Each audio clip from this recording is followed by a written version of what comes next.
time we were at CTTB, there was a teaching assistant who would go in early, and this was in No Words Hall usually, which is now where Shifa Sharira are, and Shila Sharira, would go in early and write the passage on the board.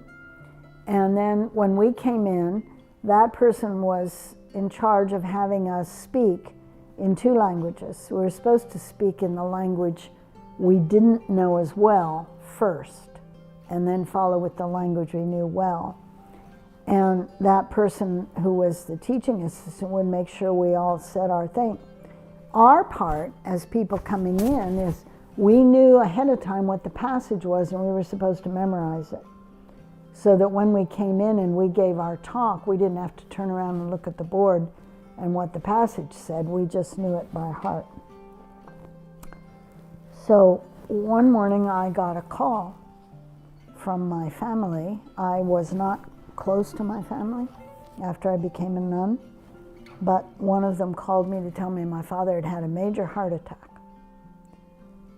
So by that time, Shifu had younger people, younger monastics attending on him.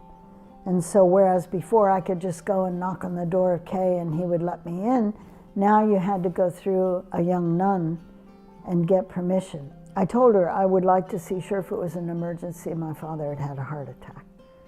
And the morning passed. She didn't find me. So I went to the JGH Buddha Hall. And I was saying Guanyin's name.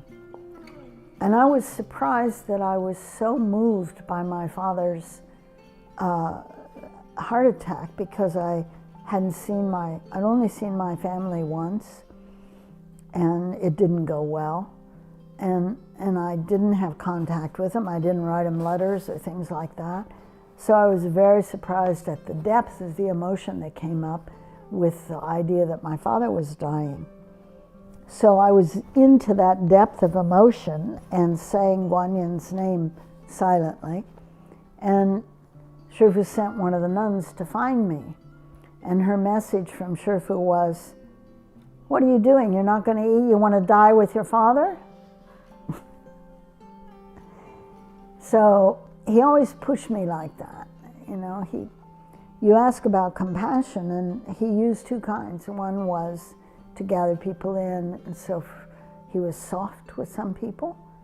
And then the other one was to admonish, and he was hard with people. And I was a person he was almost always hard with, because I'm a very stubborn person. So that kind of talk from him, you know, I would react to.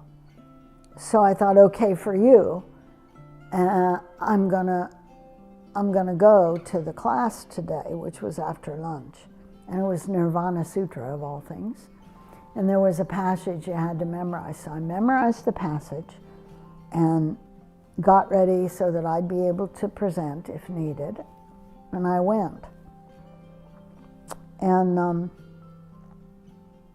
we had Christian church pews back then. The pews were up. And so I was sitting on a pew, and the master came in early. Usually he didn't come in until the end after we've all given our talks.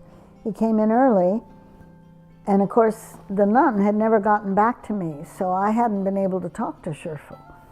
So he walked up, and he's standing here, and I'm here, and he says, Guicho, recite Amitabha's name.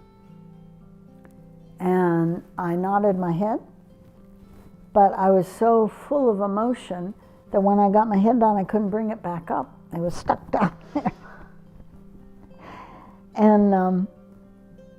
And so he waited there, and I'm thinking, if I recite Amitabha, Amitabha is for when people die. And I'm reciting Guanyin because I don't want my father to die. I'm thinking that. And he says, or you could recite Guanyin. And I did, and my father lived to within a month of Shifu's passing. So I was always clear.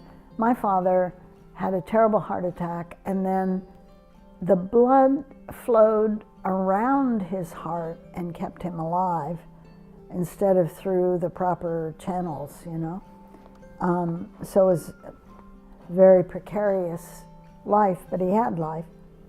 And about a month before Shifu passed, my father passed, and I understood what that meant. Shifu had to let go of probably lots and lots of people he was keeping alive at that time. So I call it a lifesaver too.